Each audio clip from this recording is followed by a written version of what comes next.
El artículo 17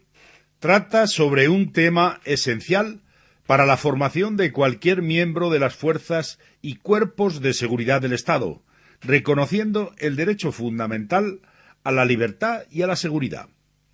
Mientras que la libertad es un valor superior, según se desprende del artículo 1, la seguridad no tiene tal carácter reconocido. Señala el artículo 17 que toda persona tiene derecho a la libertad y a la seguridad. Es decir, se trata de un derecho fundamental para disfrute de todos, pero no de cualquier manera, pues aunque partimos de la premisa de que a nadie se le puede privar de estos dos derechos, continúa el artículo 17 estableciendo que nadie puede ser privado de su libertad, sino con la observancia de lo establecido en este artículo y en los casos y en la forma previstos en la ley. Es decir, hay de nuevo una referencia directa al principio de legalidad, de modo que el que se atenga a las leyes disfrutará de estos derechos. El segundo párrafo del citado artículo 17 sostiene que la detención preventiva no podrá durar más del tiempo estrictamente necesario para la realización de las averiguaciones tendentes al esclarecimiento de los hechos, y en todo caso, en el plazo máximo de 72 horas, el detenido deberá ser puesto en libertad o a disposición de la autoridad judicial. Importantísima referencia esta, que conviene aclarar.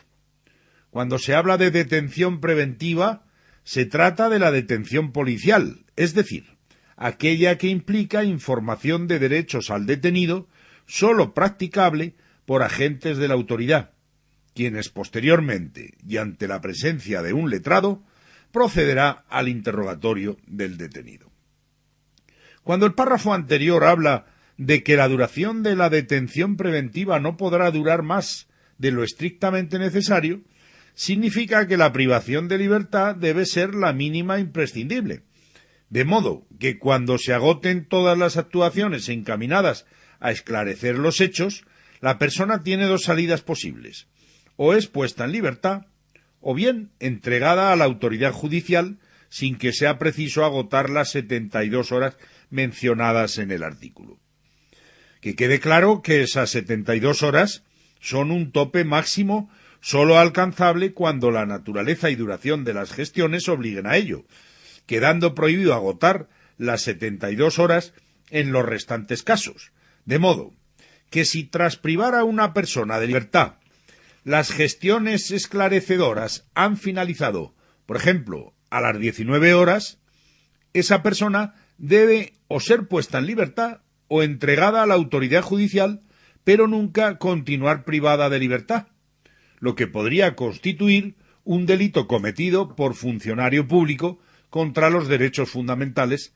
tipificado en el artículo 530 y en el 532 del Código Penal, en su versión dolosa e imprudente, respectivamente. En el tercer párrafo se recoge que toda persona detenida debe ser informada de forma inmediata y de modo que le sea comprensible de sus derechos y de las razones de su detención, no pudiendo ser obligada a declarar. Es decir, inmediatamente quiere decir in situ, en el lugar en que se efectúa la detención, en el mismo momento de realizarse.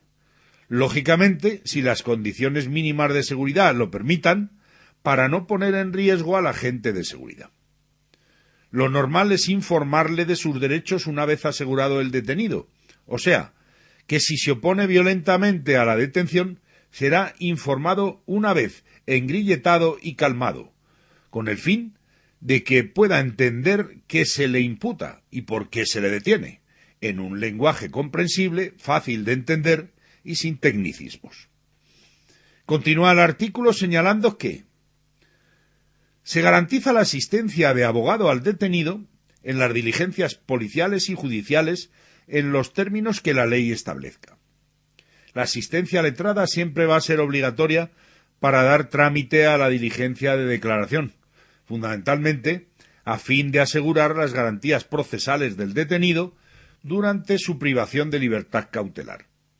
Solo en un supuesto el detenido puede rechazar la asistencia letrada, tal y como sostiene el artículo 520.4 de la Ley de Enjuiciamiento Criminal, concretamente en los delitos contra la seguridad del tráfico. El cuarto párrafo del artículo 17 establece que la ley regulará un procedimiento de habeas corpus para producir la inmediata puesta a disposición judicial de toda persona detenida ilegalmente. La solicitud de la apertura de dicho procedimiento corresponde al detenido, a su cónyuge o persona unida por análoga relación de afectividad al matrimonio, a sus ascendientes, a sus descendientes, al juez, al Ministerio Fiscal o al letrado del detenido, tal como establece la jurisprudencia del Tribunal Supremo.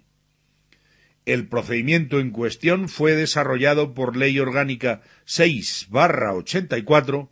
de 24 de mayo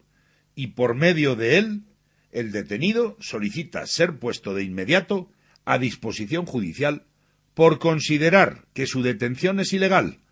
por lo que deberá explicar en qué motivo se basa para considerar que dicha privación de libertad no es acorde a la ley. Cierra el artículo 17 señalando que, asimismo, por ley, se determinará el plazo máximo de duración de la prisión provisional, que en la actualidad es de 4 años.